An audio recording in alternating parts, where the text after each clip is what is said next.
Big fight में आज बहस इस मुद्दे पर कि जान भी और जहान भी। ये लॉकडाउन 2 के दौरान कहा गया था, जान बचाने में राजस्थान सबसे आगे, लेकिन जिन उद्योगों के जरिए जहान को बचाया जाएगा उसके लिए क्या किया जाएगा, और इस पर बात करने के लिए स्टूडियो में हमारे साथ मौजूद है बेहद खास मेहमान। हमारे साथ मौजूद हैं कांग्रेस विधायक राम नारायण मीणा जी, बीजेपी विधायक अभिनेश महर्षि जी, अजमेर लघु उद्योग संघ के पूर्व अध्यक्ष राधेश्याम चोहेल जी और ऑल राजस्थान दुकानदार संघ के अध्यक्ष किशोर कुमार टांक जी। सर बताइए कि उद्योग धंधों को किन चीजों की जरूरत है, क्योंकि धीरे धीरे लॉकडाउन बढ़ रहा है, उद्योग धंधे पनप नहीं पा रहे हैं, बढ़ नहीं पा रहे हैं, एक वक्त तो आएगा तब उनको खोलना पड़ेगा। जरूरत क्या, सरकार की तरफ किन उम्मीदों के साथ और किन मांगों के साथ देखा जा रहा है?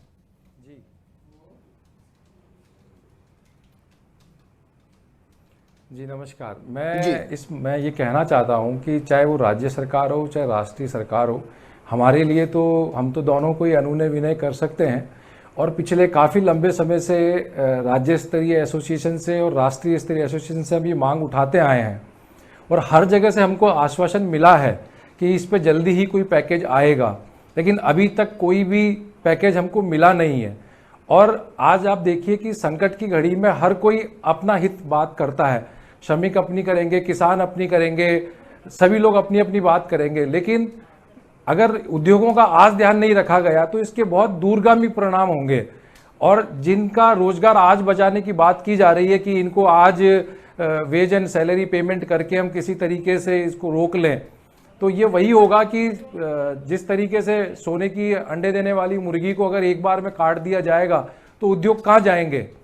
अभी तक कोई स्पष्ट आदेश इस पे बना नहीं है। हालांकि अब पेमेंट के दिन सामने आ गए, आज 7 तारीख है, 10 तारीख को पेमेंट देनी है, तो इस पर भी राज्य सरकार या केंद्र सरकार का कोई स्पष्टीकरण या कोई इस पे आया नहीं है।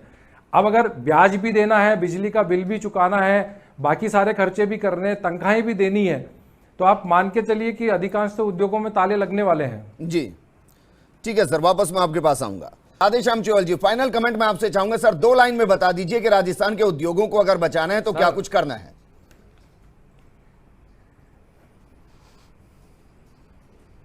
सर सबसे पहले तो ये है कि जो इस तरह की डिबेट पे जो भटक जाते हैं तो उससे तो सॉल्यूशन मिलना नहीं है।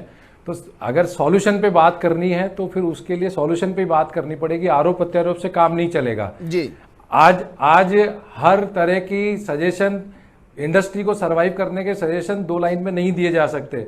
उस पर इकोनॉमिस्ट बैठे हैं, हर तरह की एसोसिएशन, इंडिया लेवल की, राजस्थान लेवल की एसोसिएशन ने अपने मेमोरेंडम भेज दिए हैं गवर्नमेंट को। उस पर जब तक काम हो तब तक के लिए कम से कम ये तो किया जाए कि जो आदेश जारी होते हैं उसकी ग्राउंड रियलिटी को चेक किया जाए। एक आदेश कुछ और आता है, दूसरा आदेश कुछ और आता है, तो अधिकतर उद्यमी तो इस बात से परेशान है कि वो क्या माने क्या नहीं माने जी। और जब उसकी जानकारी के लिए वो अपने एसोसिएशन में बात करते हैं या गवर्नमेंट ऑफिशियल में बात करते हैं तो प्रॉपर इंफॉर्मेशन मिल नहीं पा रही है। तो हम समझ सकते हैं कि भाई हर तरफ इस तरह का है, लेकिन कंट्रोवर्सीज इतनी ज्यादा है कि इंडस्ट्री अभी चलने की हालत में नहीं है। चलिए ठीक है, राधेश्याम जी शुक्रिया हमारे साथ जुड़ने के लिए। रामनारायण जी आपका भी शुक्रिया, अभिनेश महर्षि जी आपका भी शुक्रिया, और किशोर कुमार जी आपका भी शुक्रिया चर्चा में शामिल होने के लिए। मकसद सिर्फ इतना था कि जब एक छोटा सा दुकानदार भी कोई सामान बेचता है तो वो देश की अर्थव्यवस्था में महत्वपूर्ण भूमिका निभाता है, फिर वो चाहे प्रदेश का हो, किसी गाँव का हो, या फिर एक किसी गली का रहने वाला हो। उसको उभारने के लिए केंद्र और सरकार को, प्रदेश से सरकार को एक साथ आना होगा और कोई एक ऐसा रोड मैप बनाना पड़ेगा जिससे अर्थव्यवस्था को पटरी पर लाते हुए उद्योगपतियों को पनवाया जा सके। इस प्रोग्राम में फिलहाल इतना है। नमस्कार।